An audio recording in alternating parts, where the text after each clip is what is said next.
Never fails at the kennel. The students were lined up all afternoon and evening to get inside for a big one in the West Coast Conference. BYU on the road to take on the number 2 Zags. Alex Barcelo, one of the best shooters in the country, leading the way for BYU on the road. Going to be a tough task. Chet Holmgren started to play even better, the number 1 prospect according to so many for the upcoming NBA draft.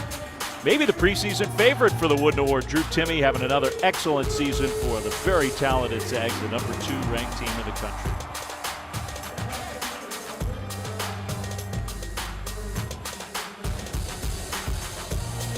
And we welcome those of you joining us here from the kennel. Dave Fleming, Jay Billis, great to have you with us. Jay, it's a big game in the WCC. BYU trying to pull off what would be a big upset against the talented Zags.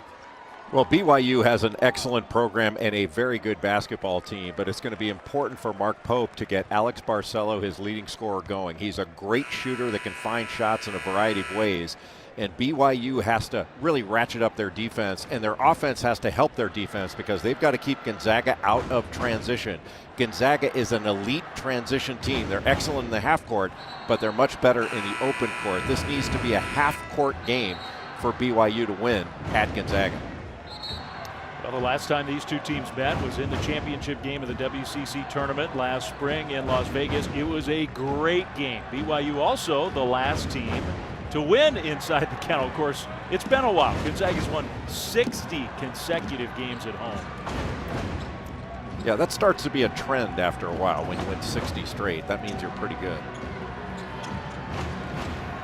And the kids are fired up. Fans inside the kennel are there in big numbers as always. Have had to wait a while.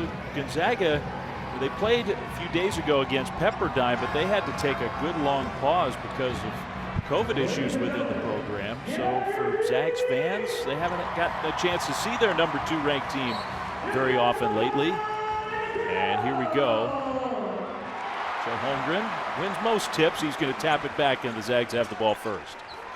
And a great point guard matchup between Tijon Lucas of BYU and Andrew Nembhard of Gonzaga. Nembhard, an elite passer.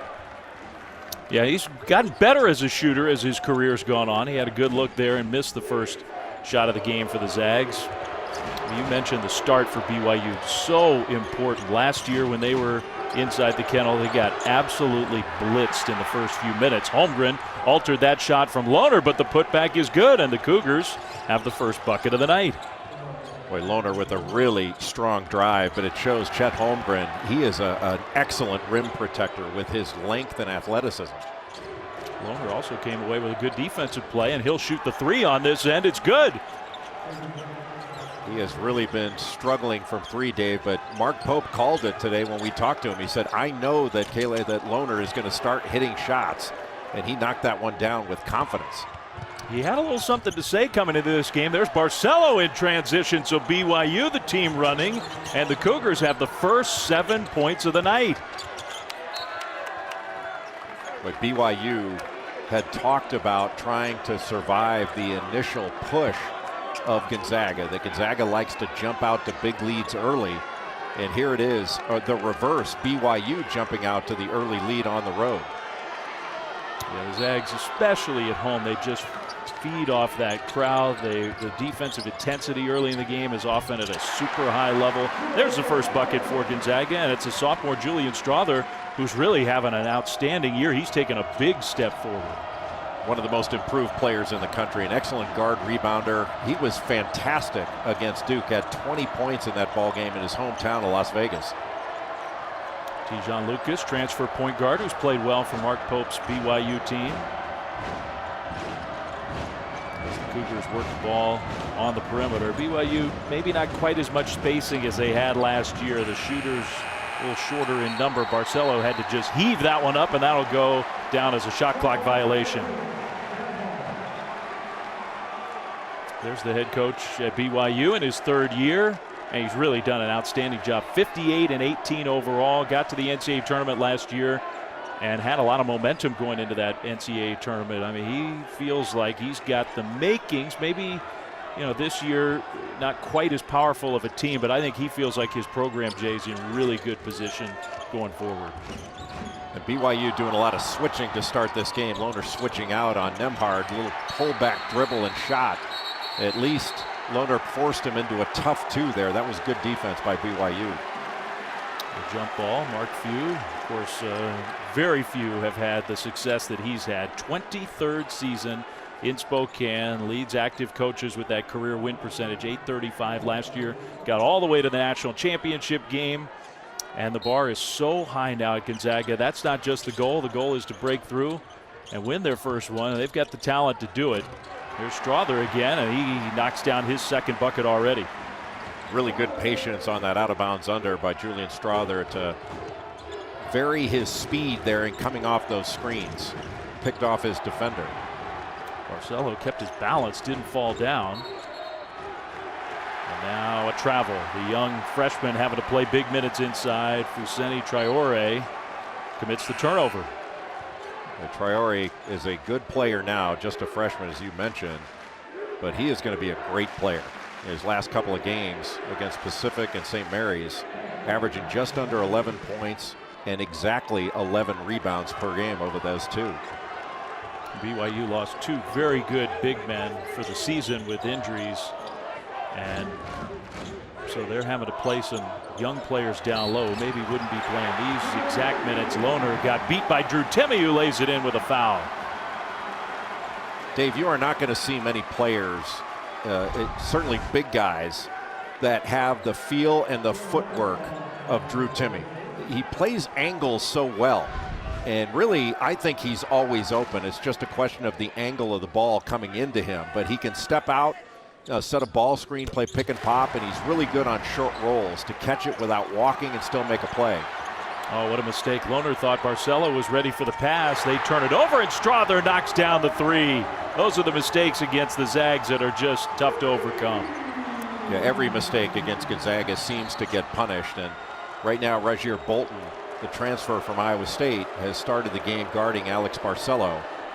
And he's going to have to really stay with Barcelo and chase him over screens and make sure that he stays in front, tries to make it more difficult, because Barcelo, one of the best scorers in the country.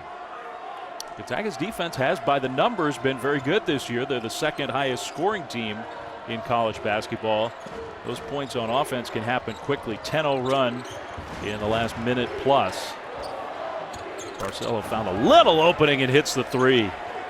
Really good action by BYU. A little fade screen, and then Caleb Lohner turned around and went and got Barcelo again for a rescreen. That's tough action to guard. But Barcelo comes off that fade, then the rescreen, he curls it, and it gets knocked away, and just there was some miscommunication. Nemhard should have stayed with the ball, and Bolton had to close out from too far. And you give Alex Barcelo the least bit of space, and he's going to be able to knock a shot down. He's shooting close to 50% from 3 for the season. He's truly one of the better outside shooters in the country. He's not only a great outside shooter, Dave, which is a great point, but he's got a good middle game, and he's such a creative finisher around the basket. You know, he got off his right leg, his left leg, he's got a runner, floater, but boy, Gonzaga may not be the best three-point shooting team in the country, but they can shoot it, man. And how good has Julian Strother become? I mean, he is a guy who played 7 minutes a game last year, hardly could get on the floor on that very talented Gonzaga team. And that's absolutely right, but every day he had to play against Corey Kispert in practice, and he really developed, and he's a very confident young man. This is where I think he's the best, and that is as a guard rebounder. He's an excellent rebounder, averaging over 6 rebounds per game, almost 2 offensive rebounds, so he crashes the glass at every opportunity. 20 on the shot clock for BYU. Last time out for the Zags after their long pause, they put 117 on the board against Pepperdine. BYU struggled offensively. They did beat St. Mary's, but only scored 52. Good extra pass there, and the 3 is a little too strong from Gideon George. Yeah, that St. Mary's BYU game was a rock fight. That was more of a hockey game than a basketball game. This doesn't feel like a rock fight so far. No, because both teams moved the ball really well, and I think Gonzaga is one of the best cutting teams in basketball, not just college basketball, and basketball period. I mean, they use vertical cuts. They have second cutter action. It's really a pleasure to watch. Not a pleasure to guard for BYU, but a pleasure to watch for any fan. Another offensive rebound, though, and there's Traore. You mentioned how good he is as a young rebounder. He's got 2 early buckets. And the ball stolen away from Timmy. Good job by Seneca Knight to reach around with that left hand. Look at Holmgren just cut off Gideon George, but a great pass, and Lucas hits the 3. But Gideon George, what great vision to see across to that opposite corner and just whip that pass right in the shooting pocket. Holmgren down low, one dribble. Got kind of pinned under the basket and missed the shot. It's out of bounds off of Chet Holmgren. And that will take us to our first timeout. What a start to this one. A 1-point lead for the number 2 Zags at home against BYU. ESPN's exclusive presentation of college basketball is brought to you by the Walt Disney World Resort 50th anniversary celebration.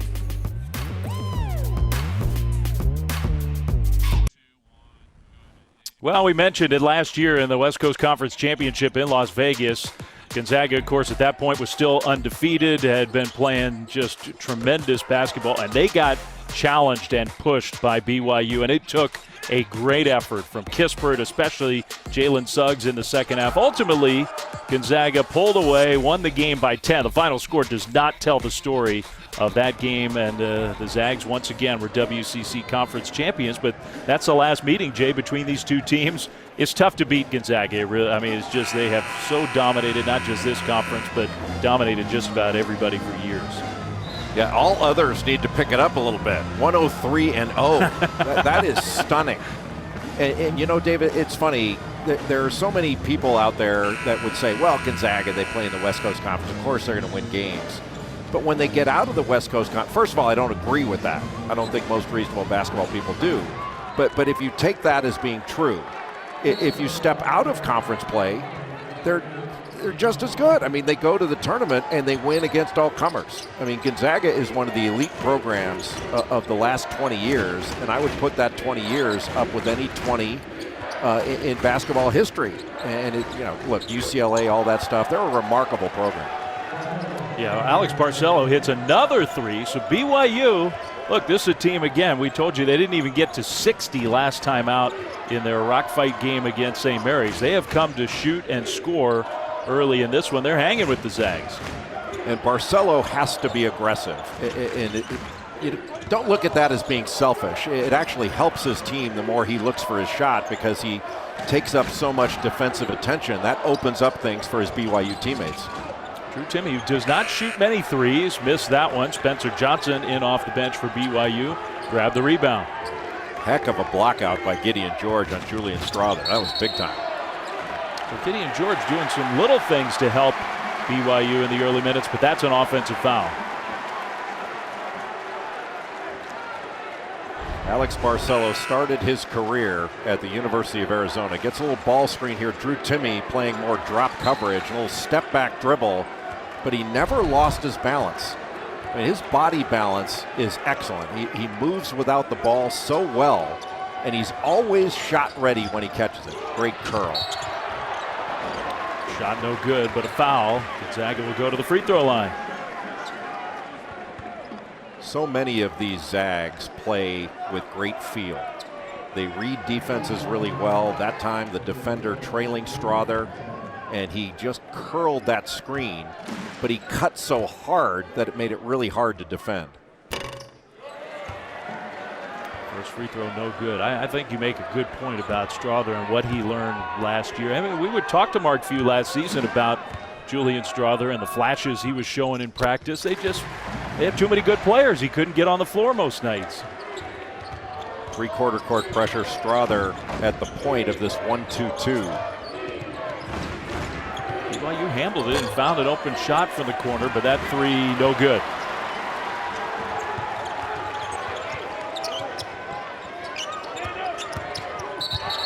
On this end, Anton Watson commits an offensive foul. Nice job there by Spencer Johnson defensively. He's like a Swiss Army knife for this BYU team. Does so many things that may not show up in a box score, but a great facilitator, excellent defender. and a terrific teammate. He's never started a game. He's been at BYU for a while. He's played in a lot of big moments. He's had big games. Spencer Johnson's always come off the bench. He's very comfortable in that role. Lucas goes to the bucket against the bigger Nemhard, but missed the layup. Zags want to run. These are important minutes here for he travels. Atiki out the ball. Yeah, he was going against Atiki Aliatiki, another freshman big guy, who is coming off what I think was his best game against St. Mary's, but that was a much slower game. This is going to be a much faster game against Gonzaga, where decisions are going to have to be made in a much shorter period. And it's going to be important that he operates in that faster game.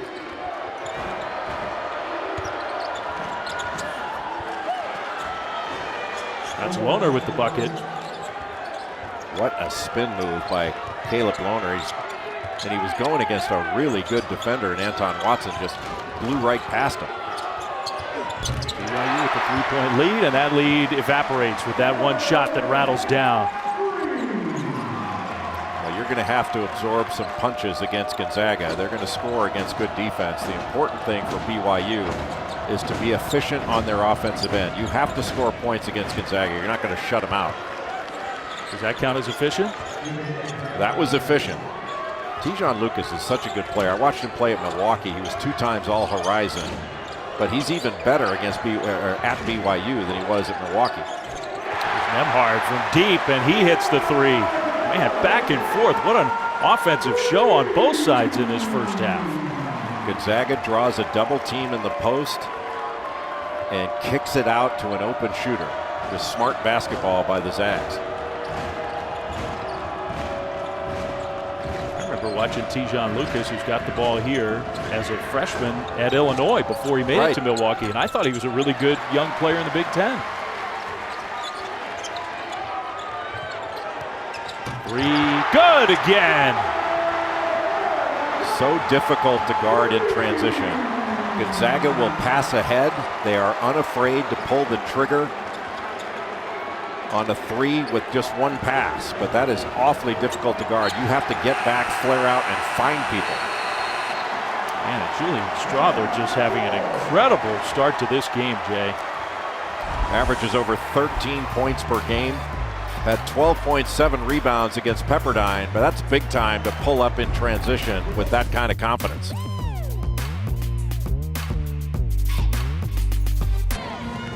Well, brilliant offense on both sides early in this WCC game. Number 2 Gonzaga and BYU, and it's a sophomore Julian Strother who has been the early star for the Zags.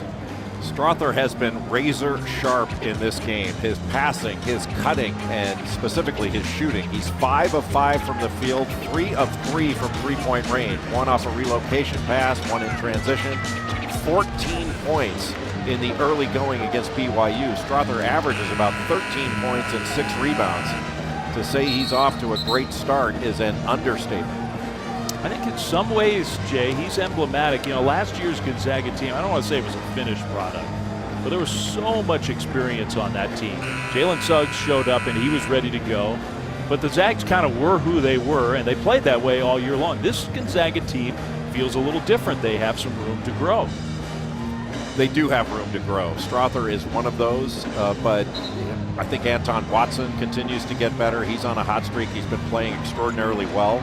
It's a different team because last year, Dave, you had Corey Kispert that played a lot at the 4 spot, and now that's Chet Holmgren. So Holmgren is more near the basket. He doesn't stretch the floor quite. He does stretch it, but not quite as much as Kispert did. He's not the threat from 3 that Kispert was. So it's a little bit of a different team. But they're certainly different defensively with Holmgren blocking shots. Andrew Nemhard, tough to guard. He's off to a good start tonight as well. If there is a better pick-and-roll decision maker in college basketball, I have not seen him. Andrew Nemhard is almost surgical in his ability to break down pick and roll. I used to think Kevin Pangos was a borderline genius at that when he played at Gonzaga, but Nemhard, he might be better. And how about that offensive foul? Nemhard plays with such great pace. He doesn't just blast off pick and rolls. He reads them very well. He'll hesitate. See that little hesitation, then he turns it down, just steps back. Everybody went with Holmgren. And instead of just coming off to the right, he turned it down, went to the left. And created his own opportunity. Just a great read by Andrew Nembhard. The guy in the WCC from years ago now, who he kind of reminds me of with that pace and the pick and roll decisions, Matthew Dellavedova, when he played at St. Mary's, he was so great call. Great call. Anton Watson cut off and almost threw it away. There's Nembhard from deep, and he hits another three. But what do you do when Gonzaga shoots it like this?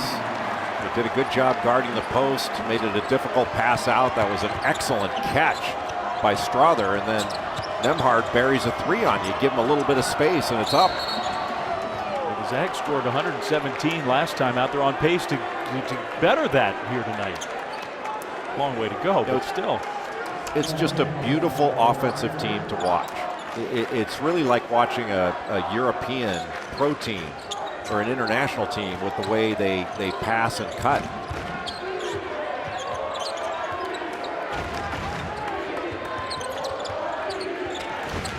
Nell, who had the big first half in that WCC championship game we showed you some highlights from last year. George challenged at the rim. Nice outlet from Chet Holmgren. And a good look. Nembhard to Strother, not this time. So he finally missed one. Well, you saw what Chet Holmgren could do. He bothered that shot, changed it, grabs the rebound, and he could bring it up himself. Lucas for three. I just love watching Te'Jon Lucas play. Mark Pope could not have been more effusive in his praise of Lucas as a defender. He talks about Lucas saving his team. He tells everybody where to be. Great talker on the floor. And Holmgren, how do you stop that? You let him get that low post position. He's so long and athletic, just able to go right over you and dunk it. Chet Holmgren with the dunk over Gideon George. He got cut off trying to answer going to the basket. Still working his way a little closer.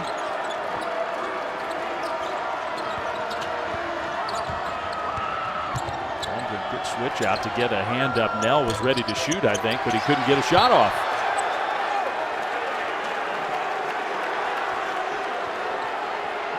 Dave, a lot of people call Chet Holmgren a unicorn because we've never seen anything like this before. I'm not sure I agree that we've never seen anything like this, but he is unique. Got away with a little chicken wing there to get around the defender, George.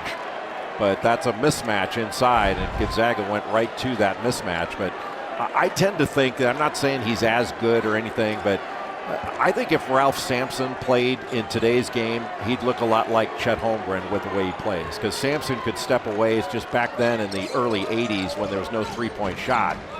Big guys weren't expected to do that and Sampson was 7'4". He was actually bigger, but incredibly skilled as Holmgren is.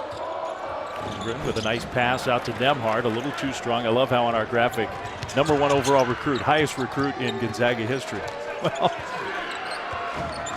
hard to be higher than unseated #1. Unseated his former teammate Jalen Suggs, who was #2. Yeah, at three. Good look for Seneca Knight, who's had a couple good looks, who started to play a little better lately. Good pass. Jimmy running the floor. What a great pass, and he got that position. You just can't stop him if he gets there. Now, how many big guys can catch a ball there and realize that the defender's just a little bit on your left shoulder and make that quick turn like that? Just an amazing feel for a post player. Drew Timme with the rim run gets that low post position on Aliatiki and the easy basket because he did hard things well. SC goes down for the first time. UCLA might be staring at a second loss. Who knows? #2 Gonzaga in pretty good position. Yeah, don't you feel, Dave, that #1 is going to be a rotating thing all year long? I mean, last year Gonzaga was undefeated going into the national championship game. Absent COVID, I think Baylor would have been undefeated as well. I mean, COVID really devastated Baylor late in the season. I had them in a loss that they had at Allen Fieldhouse against Kansas, and they were gassed. It was just not the Baylor team that we had seen. I don't think there's any team this year that is quite as dominant as Gonzaga and Baylor were last year during the regular season and in the tournament, but it's going to be ultra competitive to see which team wins it. It's going to be a lot of fun. Yeah, totally agree. Nemhard on the move, and Bolton the trailer. Too strong on the three. Timmy, though, grabbed the long rebound. Now down low with some contact. No whistle, but a nice bucket there. Hunter Salas is getting stronger and stronger. Last 3 games averaging 10 points per game, and he's really improved his cutting. If he continues to be patient, he and Nolan Hickman in their development, I mean, you're looking at 2 future stars in Zag uniforms. I mean, he was, I had not realized 165 pounds, Hunter Salas, when he first showed up on campus. All right, by the way, lots of stuff to get to this weekend. Big weekend of college hoops, including at 2 Eastern on ABC, NC State, and top 10 Duke. Blue Devils, one of the teams that has beaten Gonzaga already this year. 2 Eastern, also streaming on the ESPN app. And NC State has a really good player in Darion Sebron. He can really score. That's going to be a tough ball game. There's a scramble there, and BYU will keep the ball along the side. I mean, it's amazing, Jay. 6:49 to go until halftime. Feels like BYU's played really well. They're down 12. I think BYU has played really well. It just shows the offensive prowess of Gonzaga, and I think Gonzaga is getting better defensively. They're getting a little grittier and tighter as a defensive team, and certainly having, you know, if you can take away the 3-point attack of BYU, especially Alex Barcelo, and force them into those tough twos, even if they're able to drive to the basket, you've got Holmgren back there to erase any kind of defensive mistake. So I think it gives Gonzaga a lot of freedom to get out and guard without fear along the 3-point line. That was a good example right there. 14 made field goals, already 10 assists. They've had a 16-3 run and a different 15-3 run already in this first half. Nemhard cut back door, and he got bumped, got pushed. There's an example of the passing and cutting of Gonzaga. You have Drew Timme with the ball up top. That's like having it in the hands of a 6'10" point guard because he's such a good passer. But that cutting, they have vertical cuts that come from the top, and I think I mentioned before, you have a cutter, second cutter action. I think Mark Few calls that double cuts. Just really difficult to guard because they're always moving and they cut hard. There's a second foul on Trevin Nell, who has not scored in this first half. I mean, we sort of figured he was going to have a big game if BYU had a chance to knock off the Zags. We had 9 points against St. Mary's, which is like an offensive explosion in that game. He was 4 of 5 from the field. But Nell can really shoot it. He's an elite shooter from the perimeter, and his shot fake is excellent. And he's got credibility with it because he's such a great shooter. And then now he's able to attack closeouts, put it on the deck.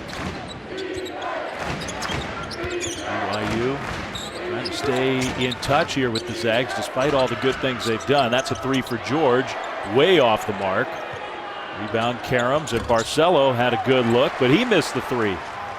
Those are going to be the best looks he gets. Nemhard all the way, and then he missed the dunk, but there's Hunter Salas to stick it in. Rozier Bolton has basically face guarded Alex Barcelo. He's not helping off at all. See, he's right on him, so he's not even paying attention to anything off the ball. Now, Mark Few does not want to let Alex Barcelo beat him. He wants to let the other 4 guys on the floor. You guys do something. Barcelo's not going to be the guy. Holmgren trailing. 3 is good for Chet Holmgren. Boy, how do you like to be a big guy that has to guard that? You have to run down the court and try to protect the basket. Then you have to recover out to a guy who's 7'1" and long and can knock down a perimeter shot. And if you close out and you're not under control, he can actually blow by you. Feels impossible. Barcelo airballed it, and it goes out of bounds off Timme.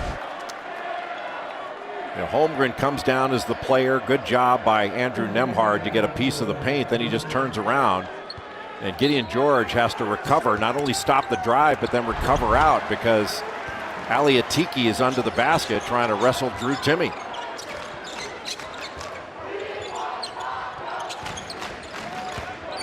There's Timme around the free throw line. He's just so good at those little shots and moves like that.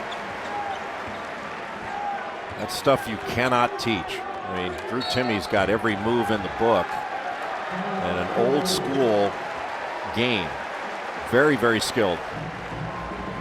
Well, Well, Mark Pope calls a timeout. Zags are on another big run here. 46-27. We'll be back right after this. They could get 60 in this first half. Well, this is the first time we've ever done this. An NCAA gymnastics meet is on ABC. I'm told it's a great matchup. I don't want to oversell my gymnastics knowledge, but top 10, Alabama and Florida, Sunday 3 Eastern, noon Pacific on ESPN, and it'll stream on the app. Not many scenes more fun than the kennel in college hoops. They just love their Zags. The students are packed in tonight, and they are watching an offensive show. There's a three for Seneca Knight. He's had some good looks. Finally, one goes down. Transfer from LSU and then San Diego State. Mostly a mid-range player that can create his own shot, but also a really good defender. Wow, what a move by Holmgren. There's just nothing that he cannot do. He's just strength away from being a complete player. And that was incredible. Finish with the left hand. There's a little runner from Johnson. He followed his own miss. Well, that's the value of Spencer Johnson. He can shoot the three-point, but he has a great understanding of how to play. Drew Timmy's just beating everybody down the floor. Well, he knows where his points are going to come from. You know, he runs the floor, gets great position. He's got to be a little on edge because his beloved Dallas Cowboys have a tough matchup in the playoffs. Mark Few said he literally is on edge. He's feeling pretty confident, but that means a lot to Drew Timme. He is a major Cowboys fan. How about Bolton? He fell down on the defensive end. Barcelo hit a three. He comes back, Bolton does, and knocks one down on this side. Bolton is such a good shooter because he's so decisive. Mostly catch and shoot. You want to make him put it on the deck, but that's easier said than done against Gonzaga. Lucas, this time Bolton on him, and Lucas found a way to get a shot off, but missed it. And there's Strother again with his excellent rebounding for a wing.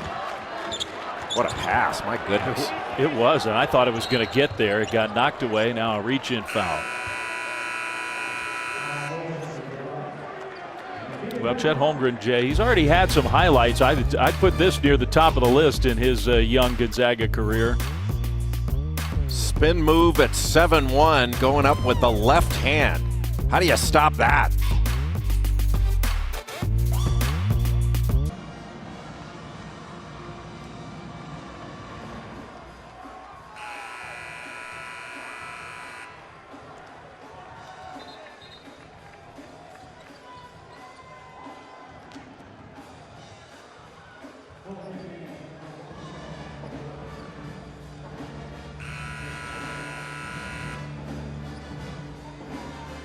I was an outstanding high school player, Seth, at Rolling Hills High School. And the only school that was not on my list was Long Beach State, because I heard that once Tex Winter retired, they might hire Seth Greenberg, and there was no way I was putting myself through that. I don't blame you.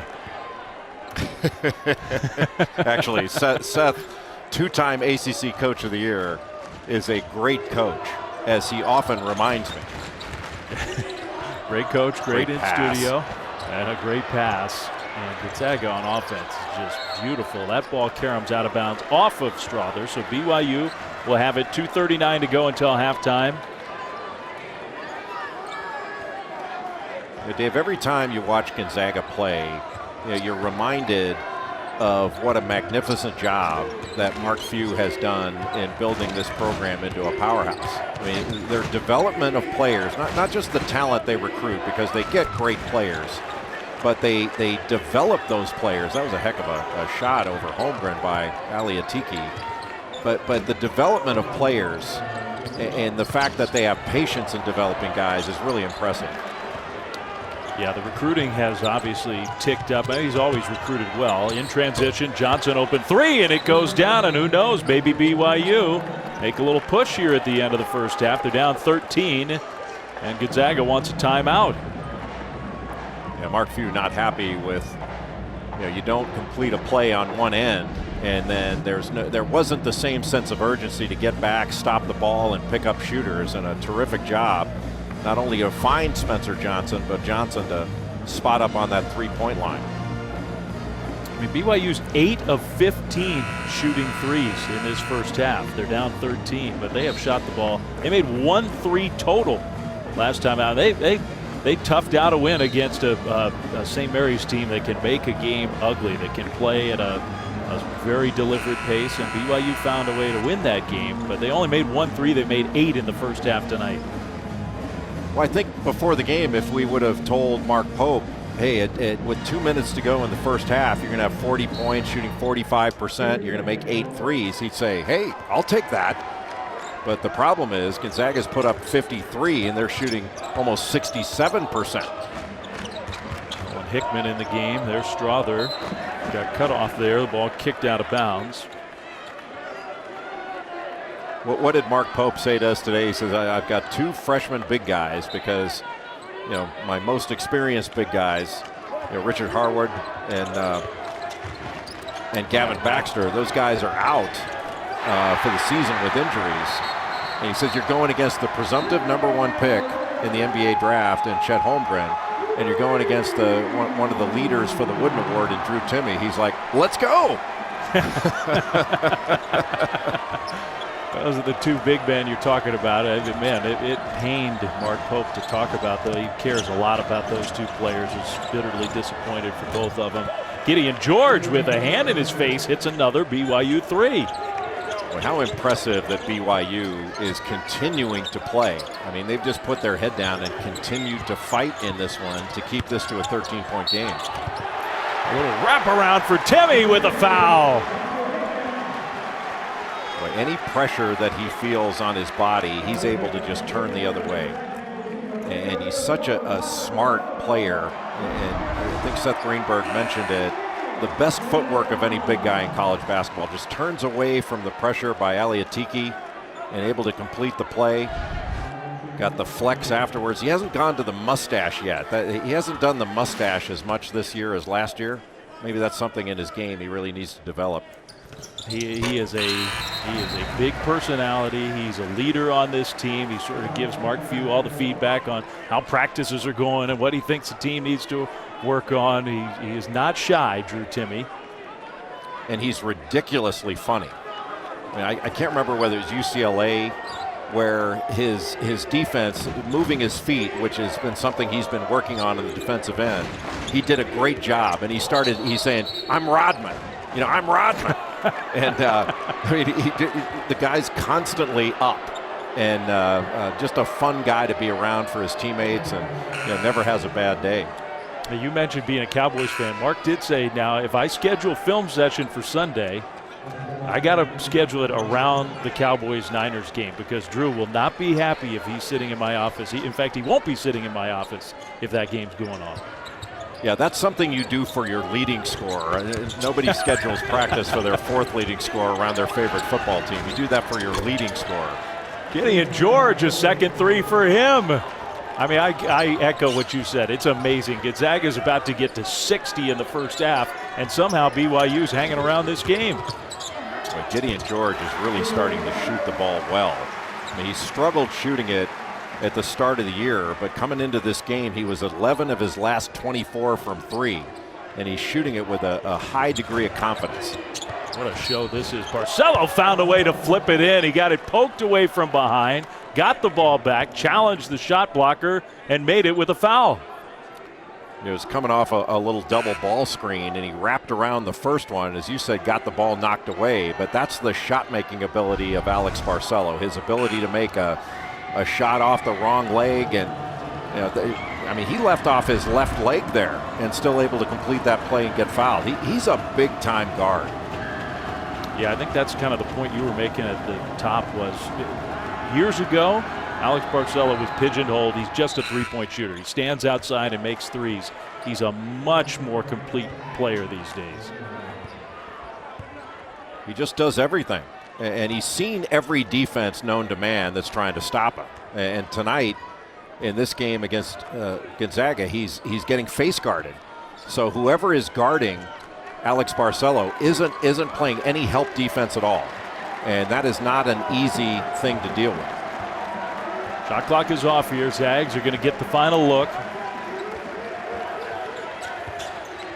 Timmy sets the screen, lobbed it, and threw it away. And BYU might actually get the final shot. Johnson from near midcourt came up just a little short. That'll go in the books as a missed three. There weren't many of those in the first half on either side. What a shooting performance.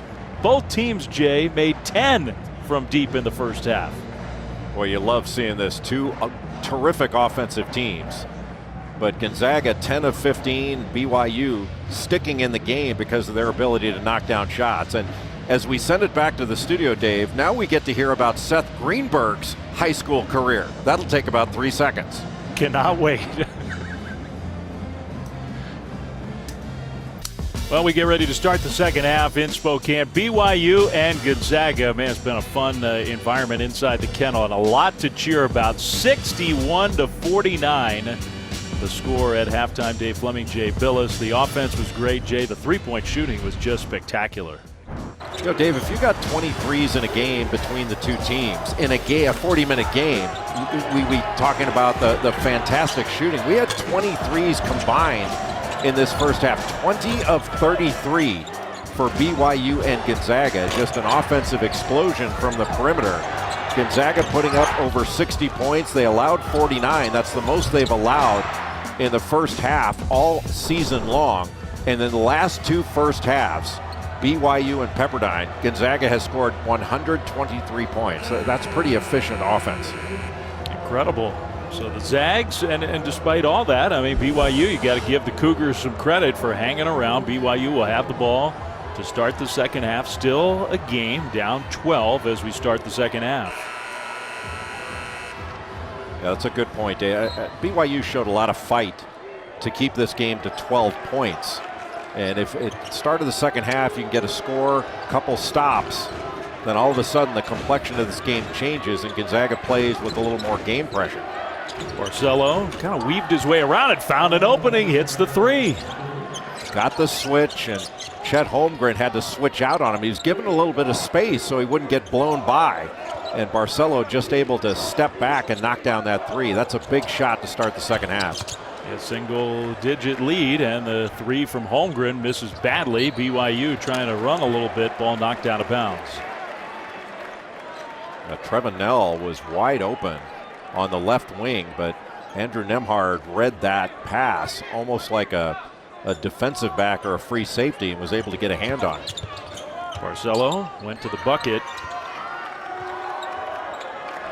Bolton back on Barcelo, and he is not helping off. Again, just face guarding Alex Barcelo. Hounding him. Lucas in the lane. Dumped it down, and the layup is good. Boy, what poise by Lucas in the lane. He couldn't find Barcelo, just pivoted around and just didn't panic. Jimmy got fouled by the freshman Traore, who made the layup on the other end. Watch Tejon Lucas here. Drives in, comes to a little jump stop, and then just pivots around Nembhard and able to just pass right around Chet Holmgren. That was a really poised play by just an excellent passer in Tejon Lucas.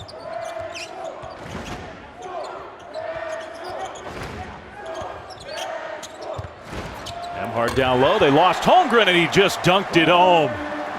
Just a beautiful cut by Chet Holmgren along the baseline. Made himself available. And how many guys are going to be dunking it backwards, catching it like that? That's amazing. Amazing. He's had some eye-opening plays tonight.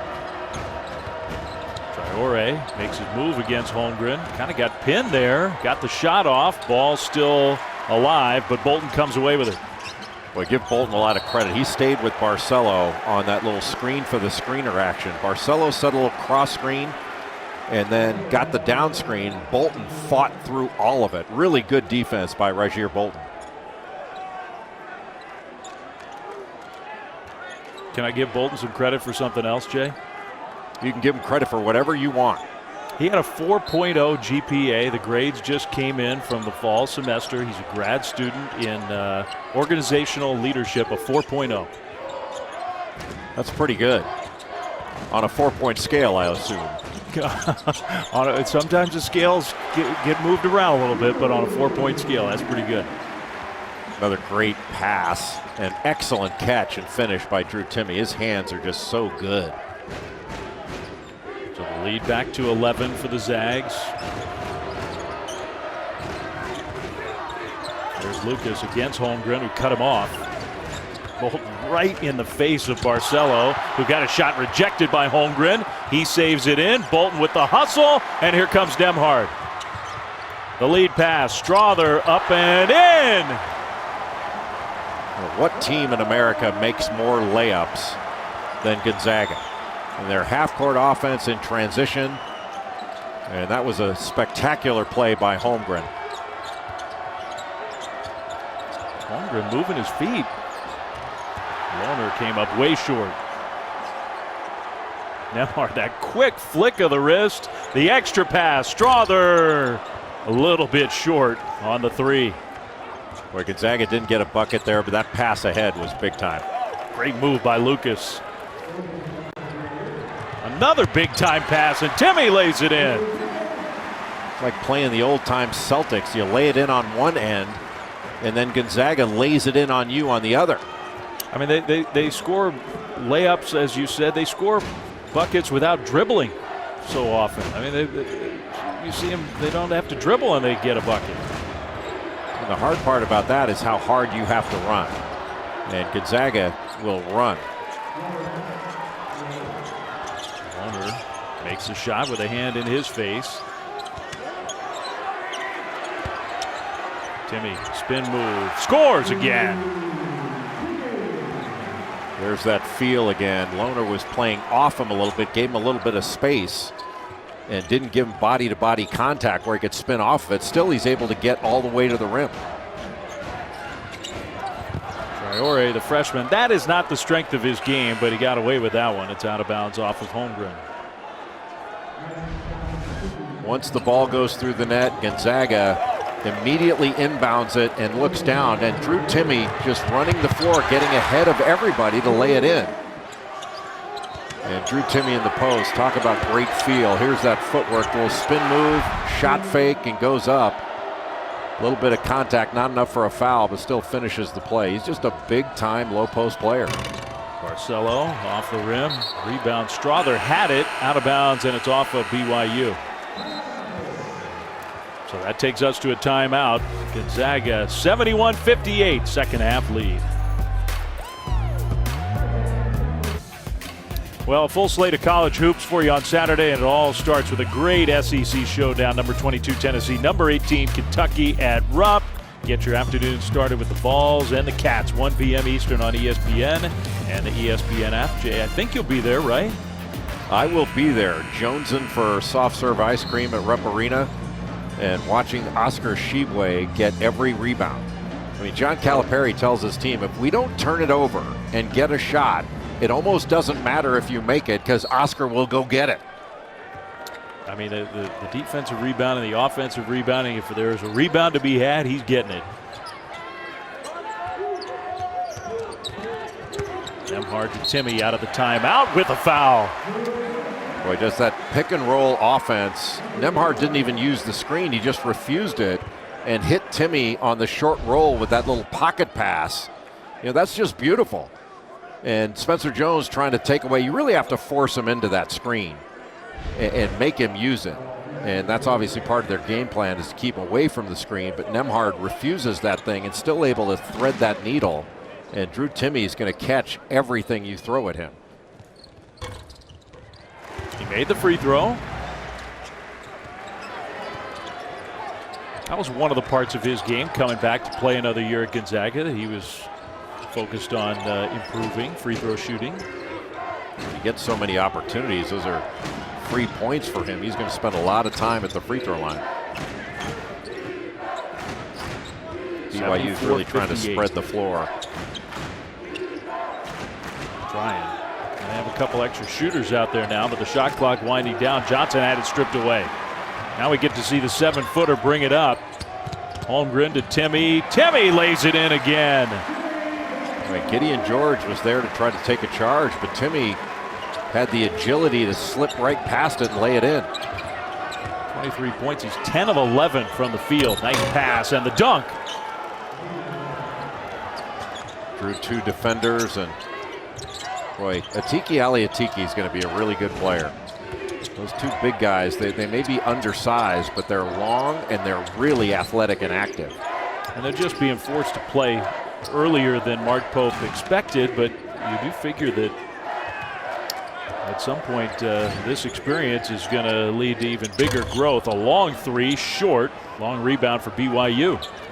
That's a good point about the two big guys, about Foose and Aliatiki. You know, they're going to be much better for this experience. And then when BYU goes into the Big 12 in a couple years, those guys are going to be juniors, and they're going to be ready for the kind of battles they're going to have to face every night in the Big 12. Yeah, it's interesting. Mark Pope has spent a lot of time talking about getting ready for the Big 12 as a program and looking ahead and what that means. Well, they're starting to defend like a Big 12 team. No middle. They have a lot of the same principles at times that you'll see from a team like Texas Tech or Baylor.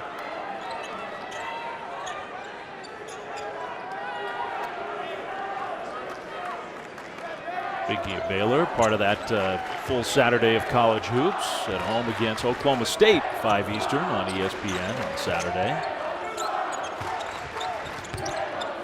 Scott Drew, pretty amazing what he's done. All the talent they lost from the national championship team last year to be back as one of the very best teams in college basketball again. I think that's pretty remarkable.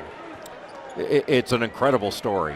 And I know Baylor's a Power 5 team, but I put Baylor, Gonzaga, and Villanova in the same category as teams over the last 20 years that have really made a remarkable transformation. I mean, Villanova won a national championship in 1985 with Rolly Massimino, and there's Drew Timme. I mean, what can he not do on the offensive end? He can knock down perimeter shots, he can post, he can catch it on that short roll, he can handle it, gets a rebound, he can bring it up. He's doing it all tonight. Zags lead by 18. After BYU went on a little run at the start of the half. Knight was so wide open he missed a shot. Lohner flying around out of bounds off of him. Yeah, Lohner tripped right over Seneca Knight, who had fallen down.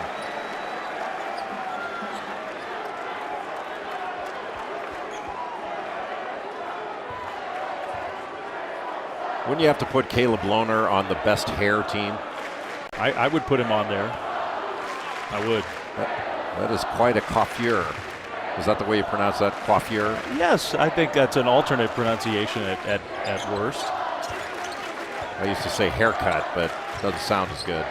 Not fancy enough for this show. Nembhard step back. That's good. What do you do? I mean, Caleb Lohner's guarding him. He gives him a ball fake. Lohner went for it and puts it on the deck with a great step back. That is big time. Gideon George draws a foul. The ball fake started it. So he's got a little bit of a mismatch, gives a ball fake. Lohner goes for it and then steps back and knocks it down. And sort of that's the thing we've been talking about, Dave, about the great pace with which Andrew Nembhard plays. I mean, it's so hard to speed him up. You try to bring pressure, and it never seems to bother him.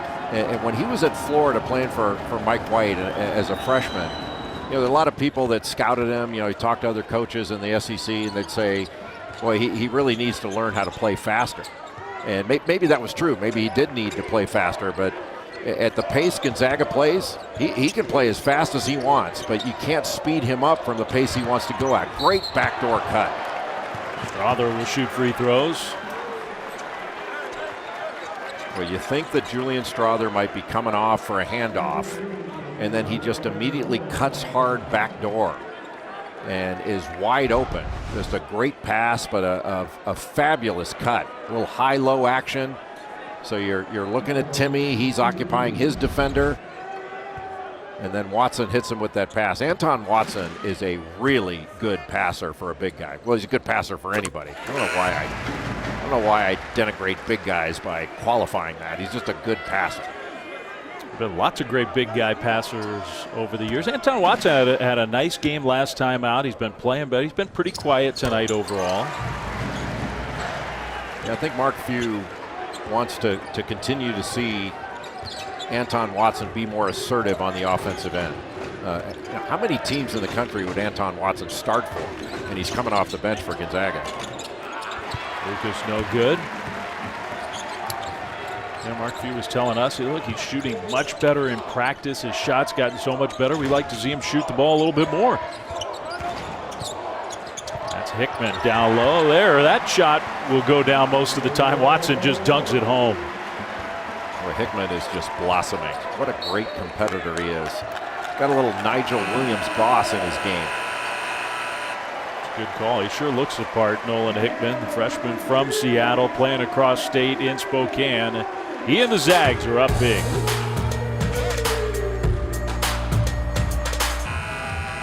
Well, the Zags have been the best shooting team in college basketball this year. 52% as a team coming in. What are they doing tonight?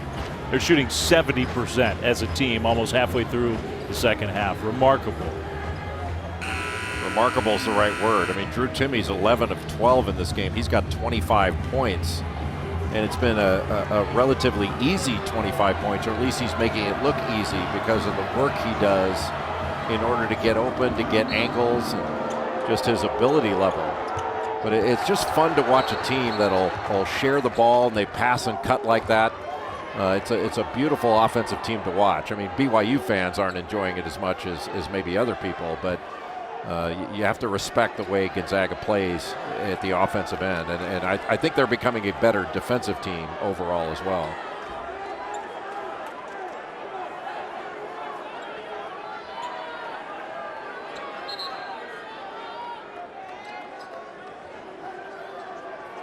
Well, they had that little confusion on the inbound play, and because they had to talk it over, that means we got another timeout. Another timeout? We just had one.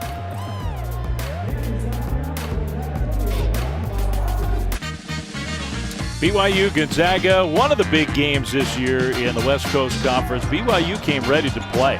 They were scoring in bunches early on. Zags have had every answer from Holmgren to Nemhard, Strother, Timmy. So many Zags have played big here tonight at the Kennel, and Gonzaga, the number 2 ranked team in the country, up big against BYU. Well, Gonzaga has made a number of great plays, but they've got great individual performances, but they've all come within the team flow. Gonzaga's got 22 assists in this game on 33 made field goals. And by contrast, BYU's played well on the offensive end. They're shooting just under 50%, but they've only got 9 assists on their 24 field goals. They're having to make plays on their own because of Gonzaga's defense. Yeah, good point. Big difference. Andrew Nemhard, by the way, he's got 10 of those assists himself. He's got a double-double, 15 points, 10 assists. He's just been awesome. Averages just under 5 per game, but leading the West Coast Conference. Timmy rebound after the Lucas miss. Nemhard's shoe missing. Well, it wasn't Nemhard's shoe, it was Lucas's shoe, so it's 5-on-4, and Nemhard hits another 3.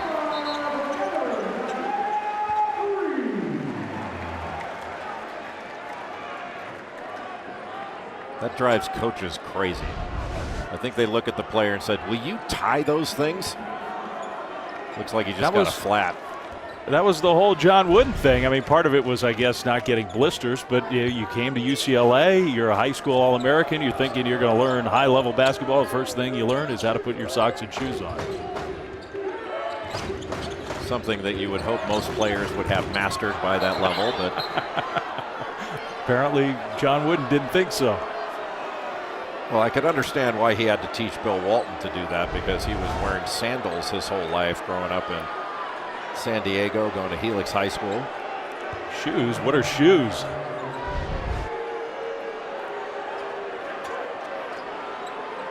Barcelo sort of landed on the ball there. He's okay.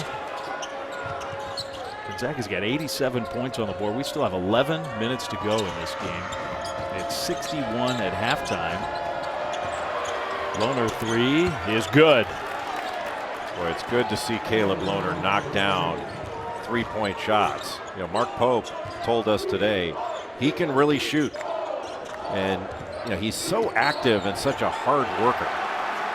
Great pass and finish by Watson. So many weapons. And the fact that the ball always moves. There's not one single ball stopper on this Gonzaga roster, not one. And when every catch is made, it's caught with a purpose. They catch it to shoot.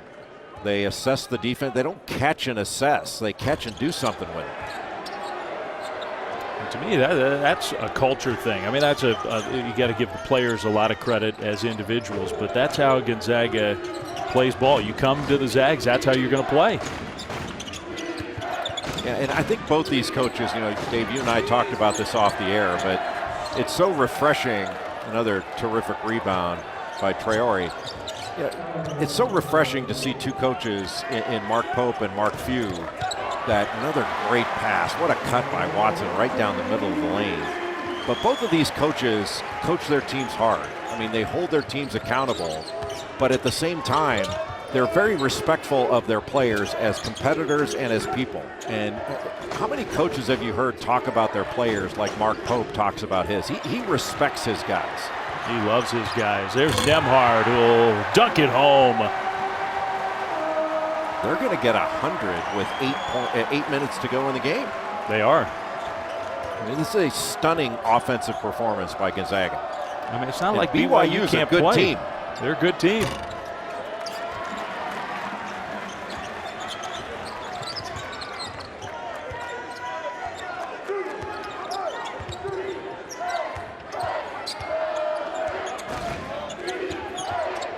Two-man game. Timmy got it back from Nembhard. Then goes behind the back with the pass, but the shot was blocked.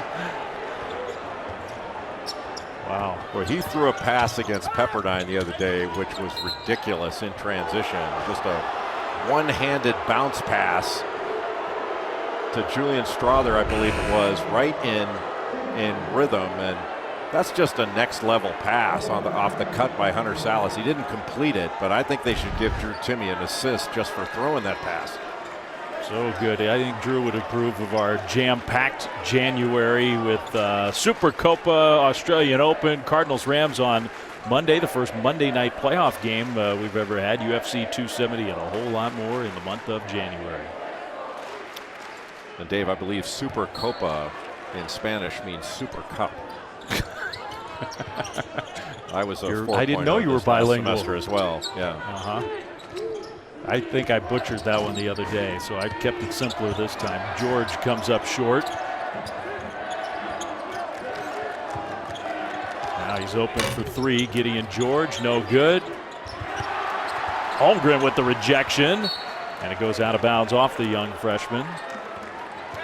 Well, Ali Atiki got a great rebound, but then you turn around and you've got 7-1 with pterodactyl arms there to block that shot.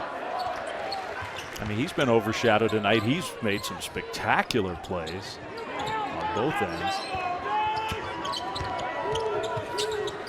Lucas just found his way into the lane, but missed the shot. Holmgren was fouled. How about that for a break? Anton Watson, who's probably, 6'8", 6'9", grabs a rebound, brings it up himself, and then passes ahead to a 7-1 guy outside the three-point line who can catch it and put it on the deck and make a play. And you don't see that very often. Well, Atiki, we've been talking about Ali Atiki. He just fouled out. Didn't play big minutes. 8 of them, in fact, 5 personal fouls, so he's out. He's going to be a really good player. I really like his game. He's from Tanzania. Traore's from Mali. Mark Pope was singing their praises. What wasn't he effusive talking about those two guys that both of them have English as perhaps their third language. Come to BYU, they're devout Muslims and have fit in extraordinarily well. Yeah, almost like instead of the differences making them uncomfortable, they've just embraced the differences and learning new languages and meeting new people. He really was effusive about both those young guys. And such a welcoming environment, not only with the BYU team, but just the entire BYU community. It is a very international campus. Lucas draws a foul. Was that Bolton who hit the floor hard? Yes.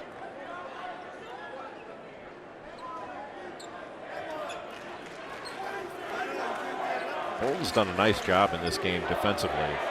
It probably took away from his offense all the attention and the fact that he's had to face guard Alex Barcelo when he's been in the ball game.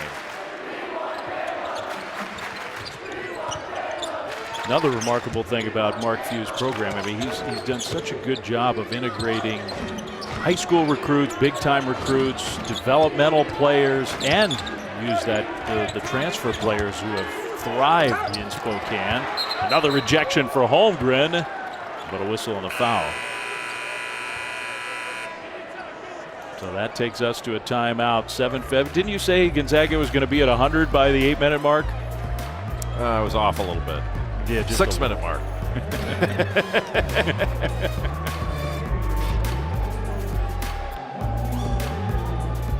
Well, this is really important. We hope you make this appointment viewing. Myron Metcalf hosted a roundtable, and it's going to air on Martin Luther King Day, Monday morning, 11 a.m. Eastern.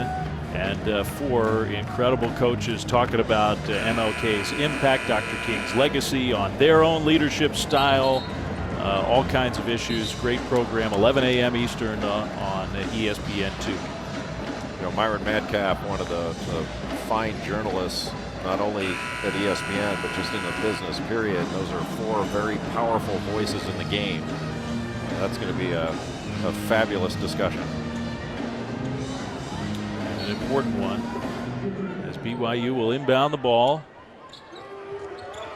Seems sort of strange to say, but BYU has played pretty well, and they're just getting blown out. Nembhard is having a monster game, a steal and a lay-in. Andrew Nembhard has been everywhere. He's got over 20 points, 11 assists. He's been incredibly efficient. Chet Holmgren has been protecting the rim. He's got 5 blocks in this game, and I don't know how many change shots that he's accounted for, and I think that would be an interesting stat if you could chart how many shots he changes. Just his presence by the rim gives every Gonzaga defender the feeling that they can really get out and guard their guy on the perimeter without fear because he's back there.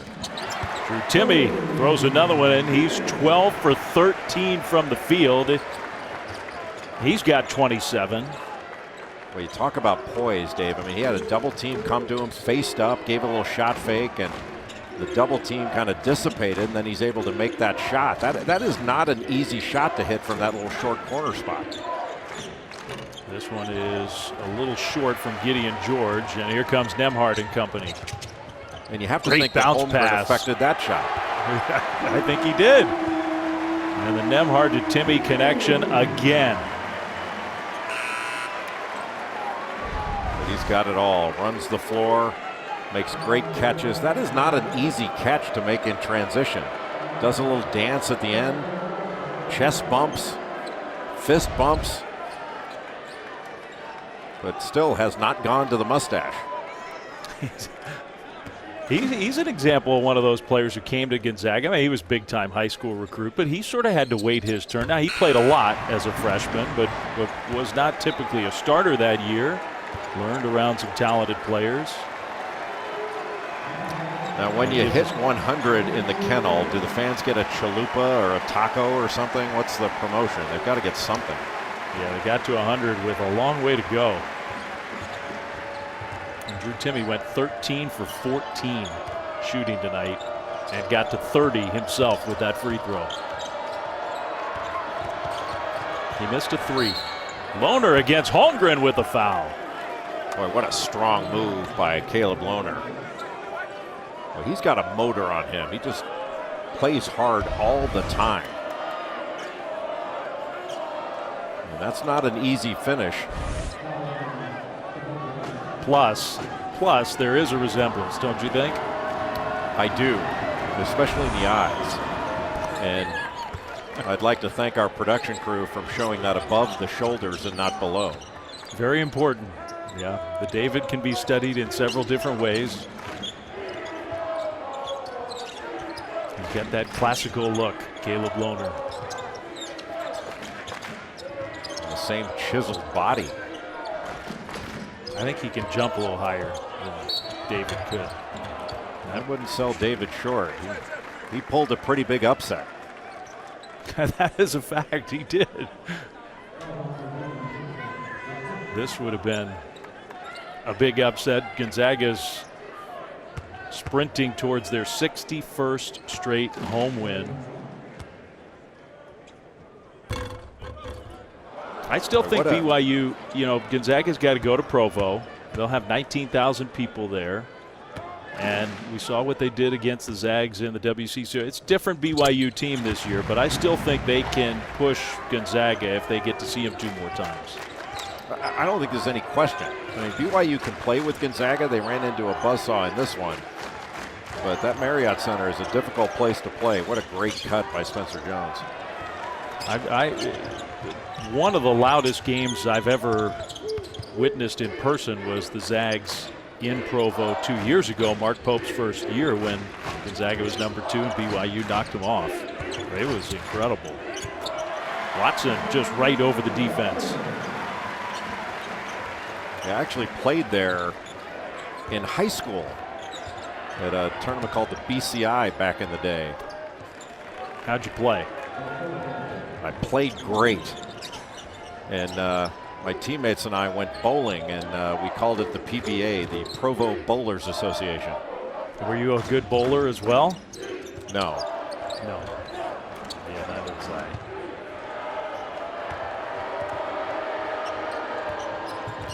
What a difference between the last 2 games for BYU, having that rock fight with St. Mary's, where I don't think both teams combined for 100, and this one Gonzaga's got 103 with 5 minutes to go. Warner against Holmgren. It's an interesting matchup, trying to overpower the young big guy, but he missed the shot. And that's really the next thing for Holmgren, is to increase his level of strength. Another shoe is gone. It's an epidemic. Is this Lohner? Lohner? Yeah, Lohner's shoe. playing with 1 shoe.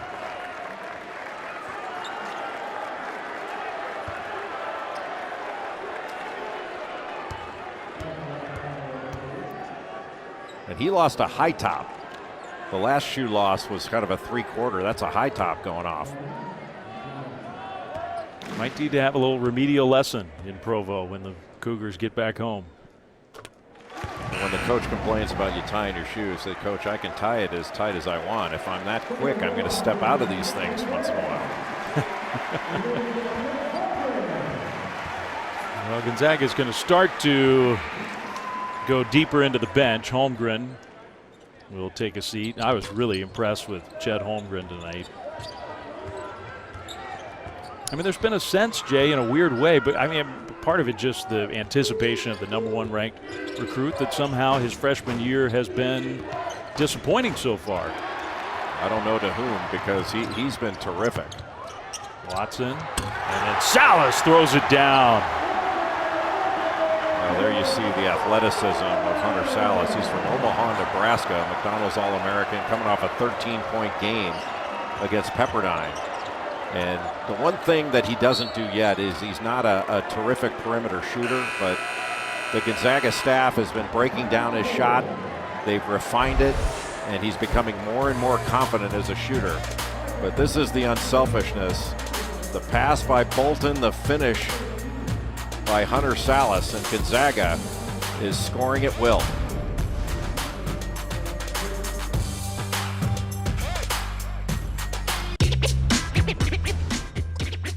One of the things that makes Gonzaga a great offensive team is their cutting. Chet Holmgren cutting along the baseline, getting the easy 2. The vertical cut by Nembhard, and the pass to Anton Watson. And then Watson just cutting right past Caleb Lohner when he's playing help side defense, looking at the ball. Gonzaga 72% from the field tonight. The best performance percentage-wise by a team this year. 2 teams did it, St. John's and Wright State, and Gonzaga last 3 minutes or so, 4 minutes, has a chance to eclipse that as the best performance of this midseason. And just a remarkable day, remarkable offensive team.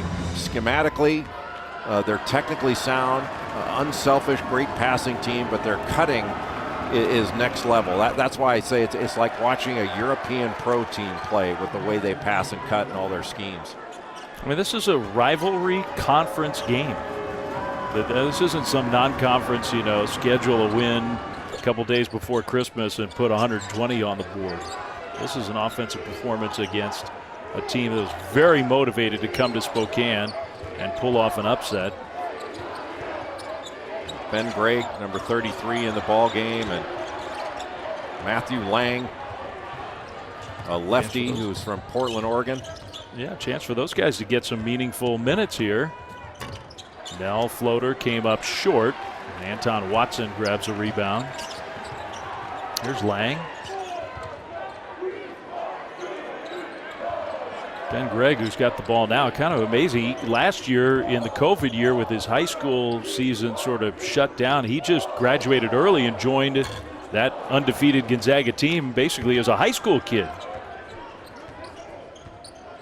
You're seeing more and more players do that, reclassing and then coming to college. You see it in football where a player finishes his senior season and then goes to college for the second semester, participates in spring practice, gives them a great start. And I think it's a really good trend and something that I think we'll see more of as we continue. Lang did not shoot the three. I bet the kids in the kennel want to see him take a few shots. Watson out of bounds. It'll stay Gonzaga ball.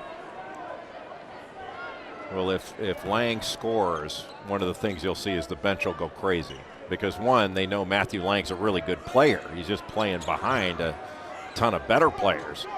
But the players know how hard their teammates work and want to see them be successful when they get out there. That ball thrown away. Matthew Lang's been around this program a long time. That three is good from Trevin Nell. You haven't seen much of Trevin Nell in this ball game. And Nell can really shoot it. Next time these two teams play, BYU needs more from him.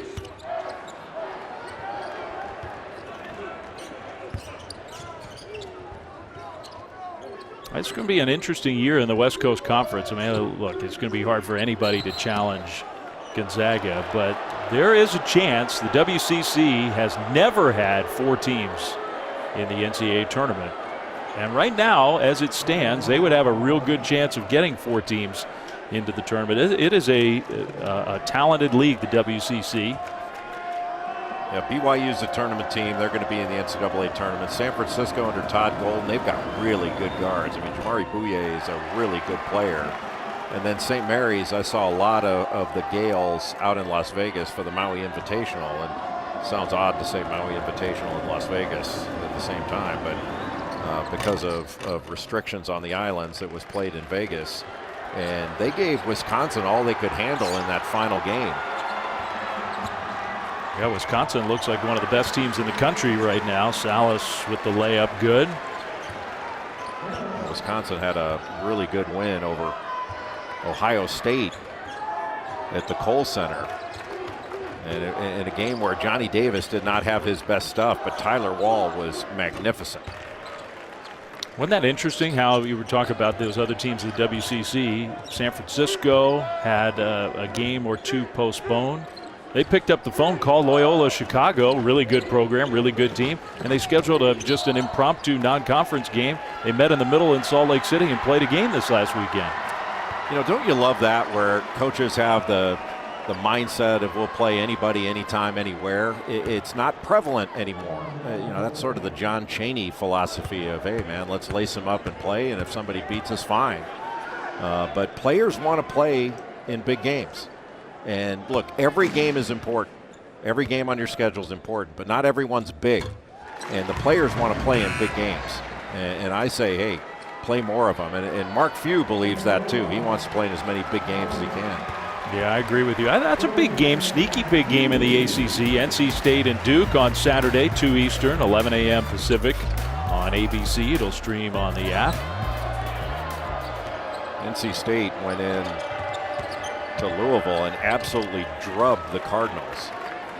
Darion Sebron is a big-time player, a wing for NC State. He can really score and can score at all 3 levels.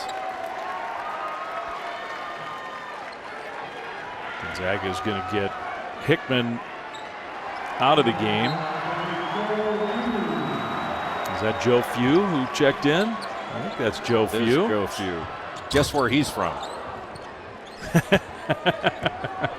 I got a pretty good idea. That is just a great family. Mark Few, his beautiful wife Marcy, just wonderful people, and Mark's dad Norm Few, the Reverend Norm Few. You're just not going to find better people anywhere. Maybe just as good, but not better. Yeah, so true. Has always marked through all the years of high-level coaching, and we know what a toll being a head coach at a big-time program can take, but has committed to carving out family time, being around his kids, going to their games, practices. Well, that's one of the reasons, Dave, that Mark Few has stayed at Gonzaga. He not only loves it there, but he loves the community. And he's an outdoorsman. He does a ton of fishing, and he's got great balance to his life. He puts everything into basketball, obviously, but is able to still get away. His kid didn't make the three. Ben Gregg had the ball and had it stripped away. That would have gotten a good reaction from the bench, from the fans. Well, I mean, Joe Few is a good player because his mother's an outstanding athlete. He didn't get anything from his dad. Final half minute from Spokane. That three no good. And Joe Few has got himself a rebound. He also was fouled, so that means he's going to the free throw line.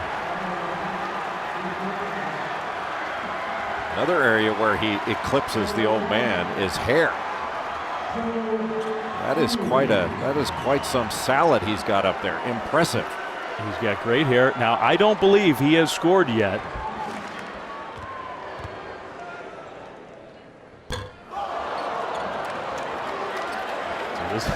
You can see Dad over there. I promise you Mark Few's nervous right now. He's trying to act cool. Yeah, there we go. And he gave a little fist pump. Did you see that? That is so cool. His kid's on the board. That gives the Zags 110 tonight.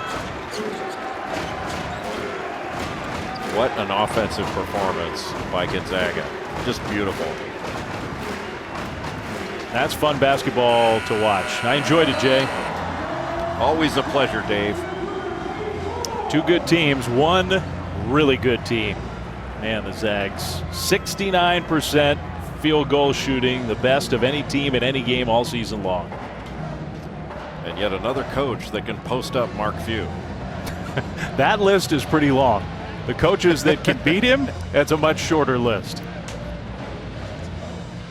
Mark Few and the Zags with a 110-84 win for Jay Billis. Dave Fleming saying thanks for being with us. Great night in Spokane. Zags get the big time win.